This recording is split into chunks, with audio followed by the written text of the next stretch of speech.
Բեյրութի հետ կապը վերջապես հաստատված է, այսօր կլսենք Շահան Գանդահարյանին, ազդագորաթերթի գլխավոր խմբագիր վերլուծաբան, բարև ձեզ Շահան։ Բարև ձեզ։ Կասեք այս անգամ ինչ ուղղությամբ է զարգանում էսկալացիան Մերձավոր Արևելքում Շահան։ Այո, մի քանի ուղղություններ պետք է նկատի ունենալ, կարծում եմ, որտեղ հանգարձակի վերափրկվեց Կազան եւ շատ դարողունակ ձևով նոր հարձակումներ, նոր գործողություններ, առընթեր նաեւ Լիբանանի հարավը, թեև սահմանապատ, այնուամենայնիվ հրատատարը բացառեն չի աշխատում, որովհետեւ տարբեր գեդերով, որովհետեւ կոնե Լիբանանի հետ հրատատարի պայմանավորվածությունը այն էր, որ 60-օրյա ժամկետ ճշտվել էր եւ պետք է իսրայելյան ուժերը հերանային լիբանանյան տարածքներից 5 ռազմաքիդական փլուրներ թերևս վերահսկվում են իսրայելյան ուժերի կողմից, հարավը շարունակվում է հրթիռագործվել, իսկ Գազան, ինչպես ասեցի, բավական բռնկուն վիճակով։ Ուրեմն այս բոլորի զուգահեռ նաև Սիրիայում այնքան հանգիստ չէր իրավիճակը, որտեղ նաև սահմանամերձ շրջանները Սիրիա, Լիբանան բախումներ գրանցվեցին, հետո նաև Իսրայելի ներխուժման դեսքով սիրիական տարածքներ վերահսկելու երևույթը, Գոլանի պարսունքների վրա իսրայելյան ուժերի վերագահավորումները, բոլորը խոսում են շատ թեժ իրավիճակի մասին, Թուրքիայի թերագադարության վերափոխման որոշ միտումներ են նկատվում, որովհետև Սիրիայի դեպքում նորահաստատ իշխանությունները առաջի հայացքով եւ որոշ առումով նաեւ այդ իրողապես գրում են հովանավորչությունը Անկարային եւ իրանյան եւ ռուսական ռազմահենագետերի թուլացման, չլատման եւ ընդհանրապես չեզոքացումից հետո երկու պետություններ արիթավորվեցին եւ նպաստավորվեցին Իսրայելն ու Թուրքիան հիմա արդեն որոշ առումով տեսանելի է Իսրայելի եւ Թուրքիայի շահերի փախման որոշ գեդեր ավելի գլոբալ առումով ականատես ենք լինում իրանյան պրոքսի գեդերի ընդհանուր չեզոքացման, գոդրման, ռազմաքաղաքականության հովանավորված Միացյալ Նահանգների կողմից Լիբանանից հետո, Գազայից հետո, Սիրիայից հետո, այս անգամ Եմենի հուսիների ուղղությամբ իրականացված Միացյալ Նահանգների հարձակումներն էին։ Ուրեմն սա խոսում է ամբողջ դարաշրջանի եռացող իրավիճակի եւ դրա իբրև անմիջական հետևանք քաղաքական քարտեզի վերակցման այս ընդհանուր միտումների մասին։ Շահան, իմիջիայլոց հետարքիր տեղեկություն այսօր ստացվեց, Գազայի բնակիչները ցույցեր են անցկացնում ընդդեմ Համասի, սա անհասկանալի նորություն է։ Երևի ինչ որ քարոզչական ուժեր են աշխատել Գազայի հատվածում։ Գիտեք, դեղեկատվական պատերազմ են նաև, կարող է նաև այս որոշ դրսևորումները մի քիչ ուրջացված ձևով ներկայացվել, ամենայն դեպս չմոռանանք Համասի այն հայտարարությունը ավելի վաղ ժամանակին արված, որ Համասը իշխանության պահպանելու խնդիր չունի, պարզապես Գազայում պաղեստինցի ժողովրդի մնալը առաջնային խնդիր է իրենց համար եւ բարձ է, որ նաև հրատատարից հետո կսկսվեն բանակցություններ, ուրեմն քերիների հանձնումից, փոխանակումից հետո հրատատարի ամբողջական հարկումի ամիջապես հետևելու են բանակցություններ եւ շատ է խոսվում արդեն Ռամալլա եւ Գազա միացև գարքավիճակի միադար իշխանության եւ այդ դեպքում բարձ է Համասի չեզոքացման, որտեղ եւ Թել Ավիվը եւ միջազգային ընտանիքը հատկապես Միացյալ Նահանգները այդ խնդիրը դրել են իրենց առաջ եւ երկու պետություն բանացեվը միջազգային օրագարքի վերածելու առարգայականացնելու այդ գործընթացը կարծում եմ պայմանավորվում է Համասի չեզոքացումով, այսինքն վերադառնանք քիչ առաջ այդ վարգածին, նշված վարգածին, որ ըստ էության իրանյան պրոքսիների ընդհանուր չեզոքացման ռազմաքաղաքականություն է եւ Համասը զինվորապես ընկալվում է իբրև Իրանի աստեցությունը եւ աջակցությունը ստացող ռազմաքաղաքական միավոր։ Շան համաձայն եք, որ Վաշինգտոնը ակտիվացնում է իր ներկայությունը Մերձավոր Արևելքում։ Երևի այդ մասին է վկայում նաև Ֆիդանի ներկայությունը Վաշինգտոնում այսօր։ Այո, միանշանակ, որովհետև միջին արևելքը նաև Միացյալ Նահանգները դիտարկում է իսրայելյան կորձոնի, Իսրայելի անվտանգության ապահովման եւ հատկապես Իրանի աստեցության կոդիների սերման այդ ընդհանուր արտաքին քաղաքականությունը, որ իր համար գերագա ուղղություն է եւ այո աշխուժացել են, որովհետեւ եւ ռազմական փախումները եւ քաղաքական արգայությունը եւ նաեւ Իսրայելի ընդհանուր անվտանգությունը Իրանյան սպառնալիքը չեզոքացնելու գիտեք, բայց Իրանի հետ նաեւ հարվածել, բանակցել գործընթացներ գնում, որովհետեւ նաեւ աշնանական Տեհրանը հայտարարել է։ Դե հենց այստեղ է կարևոր, Վաշինգտոնը Թուրքիայի կարիքը զգում է թե ոչ։ Այո, բայց այստեղ որոշ երանգներ պետք է անպայման նկատել, որովհետև իրանյան աստեցության կոդիների թուլացումը բնականաբար հանգեցրեց առաջի հայացքով եւ առաջի հանգրվանով Թուրքիայի թերագադարության աշխուժացում արգայություն, բայց այսօր իրավիճակը փոխվում է, որովհետև Թուրքիայի աստեցությունը միանշանակ չէ Սիրիայի վրա։ Նախարարական աշխարհում գնում է մրցակցություն Սաուդյան Արաբիայի եւ Թուրքիայի միջև, հատկապես սուննի արաբ զանգվածների վրա աստեցություն բանեցնելու։ Սիրիայում այսօր միանշանակ չէ Թուրքիայի թերագադարությունը, այնտեղ նաեւ գա Իսրայելը, Միացյալ Նահանգները, քրդական կորձոնը, որը շարունակում է մնալ Թուրքիայի անվտանգության համար առաջին խնդիրը եւ չմոռանանք ներթուրքական այսօր Հիմա գանք հենց ներթուրքականին, դա շատ կարևոր հանգամանք է այս օրերի համար։ Շանկ, ասեք իրականում ինչի հետևանք է ներքին վիճակը Թուրքիայում։ Կարծում եմ պայմանավորված է հարաճիգա նախագահական ընդդիմությունների հետ, որտեղ Շուտ չէ այդ մասին այսօր մտածել։ Այո, որտեղ այս թեժացումի նախորդին սահմանադրություն փոխելու Էրդողանի վերարտադրվելու համար անհրաժեշտ էին որոշ քվեներ, այնտեղ քրդամետ գուսակցությունը կարող էր որոշիչ դեր ունենալ, կարծում եմ դրանով էր պայմանավորված նաև Բադանտի ղեկավարում գտնվող Օջալանի վերջին հայտարարությունները, Սիրիայի քրդերի համացայնությունը Սիրիայի նորահաստատ իշխանությունների հետ, ուրեմն այս նախագահական ընտրություններում Էրդողանի վերարտադրվելու այս փորձերը գդրուկ հանգեցին ամենահագաժողովրդավար միջոցներու, բռնությունների եւ նաեւ ցերպակալման, գալանավորման բոլսո ուրեմն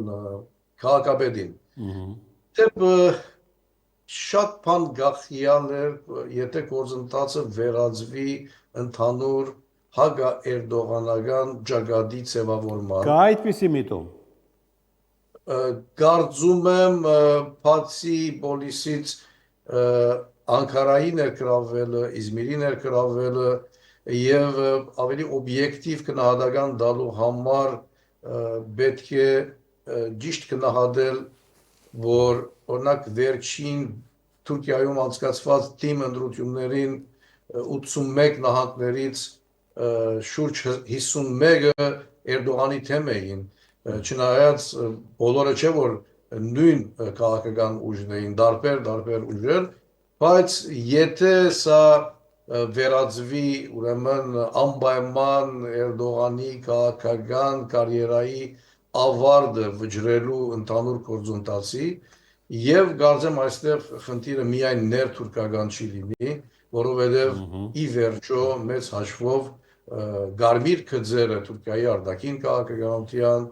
էներգետիկ քաղաքականության, ֆինանսական, տնտեսական այդ գարմիր քծերը, ընդհանուր շրջակիցները սահմանվում են Միացյալ Նահանգների կողմից։ Օրինակ շատ կարևոր է կարծում եմ թուրքական լիրայի կտրուկ անկումը, որը հանգեցնում է սոցիալական խնդիրների, փողոքի ակցիաների հրահարման, ավելի զանգվածայնացման, եւ այդ առումով բարձ է, որ ֆինանսական, տնտեսական համագարկը հեռակառավարվում է Միացյալ Նահանգների կողմից։ Գիտեք, ամեն անգամ, որ Թուրքիան գարմիր քծերը փորձում է հադել, անվտանգային առումով քրդական խնդիրը դրսևորվում է, իսկ ֆինանսական առումով թուրքական լիրան տրամանիշը գդրուկ անգում է գրանցում։ Հիմա ուրեմն ռեկորդային մրցանշային անգումների մասին են խոսում։ Իթեպ ասեմ, որ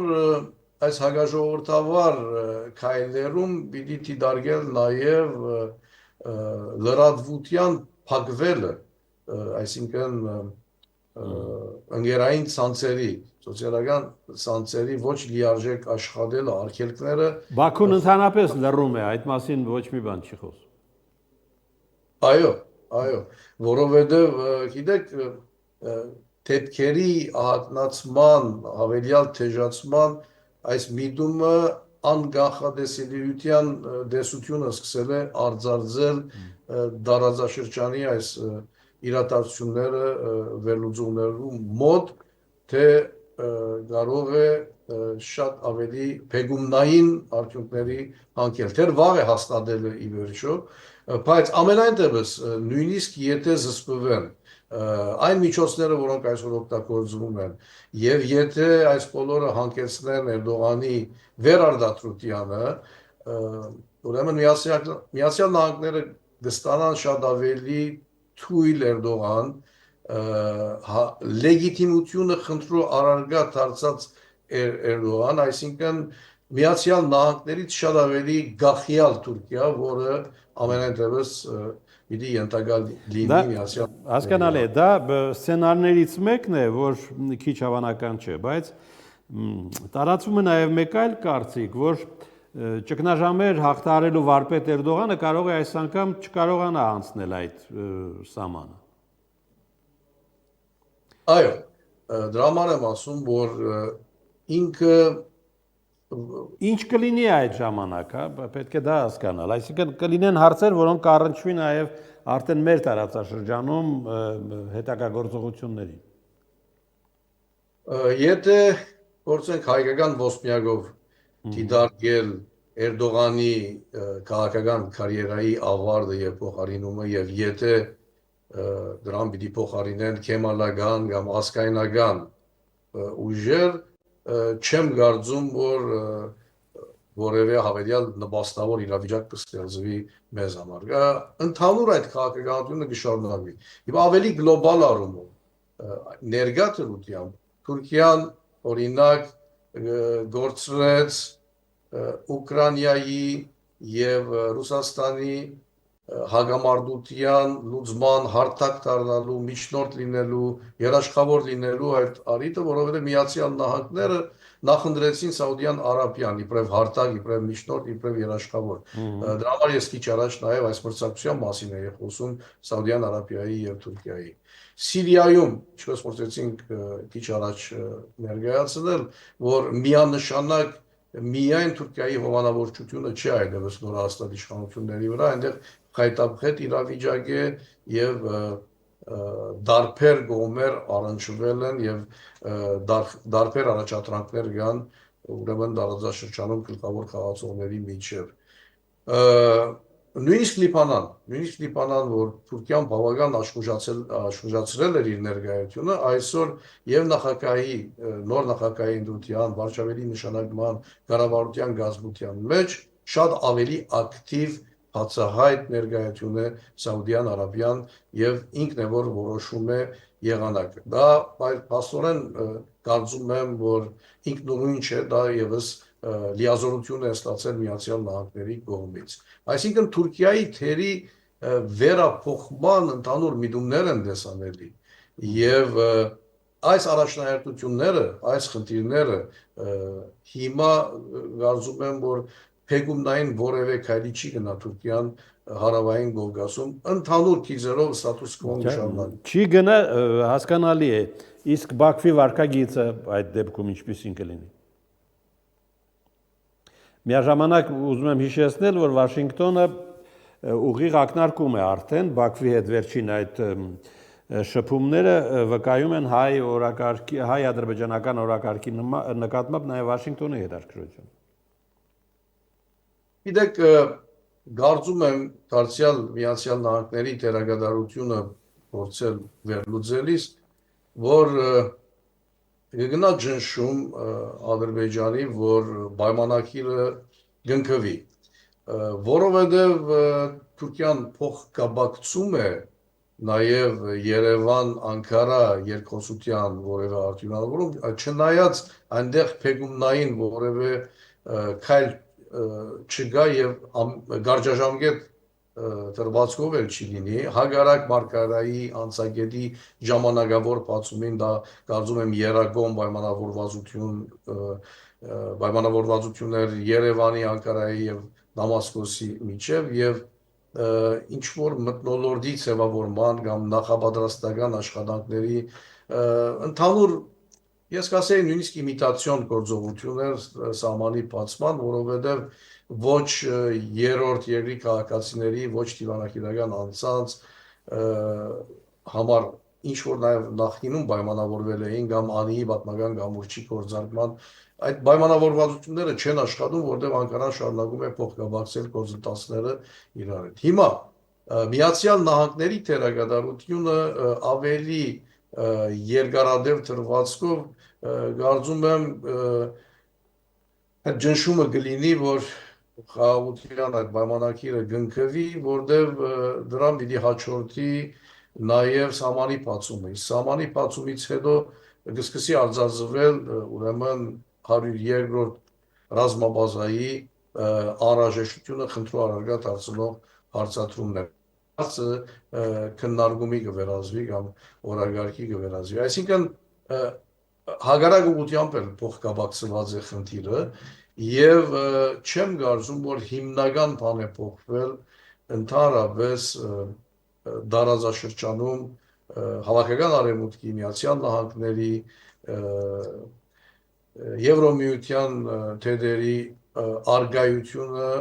շարունակելու առումով։ Ի վերջո չմոռանանք, անդրադարձել ենք այս մասին, որ դարիներ առաջ, եթե Միացյալ Նահանգները աշխարհում իր տեսփանություններից ամենամեծերից մեկը Երևանում կառուցել է, դա ոչ միայն Հայաստանի Հանրապետության համար է, ամբողջ տարածաշրջանի կարծում եմ։ Այսքանը այսօր։ Շնորհակալություն Շահան, որ միացար մեզ։ Շնորհակալ։ Բերութներ կապի մեջ լսում էինք Շահան Կանդարյանին, ազդակորաթերթի գլխավոր խմբագիր։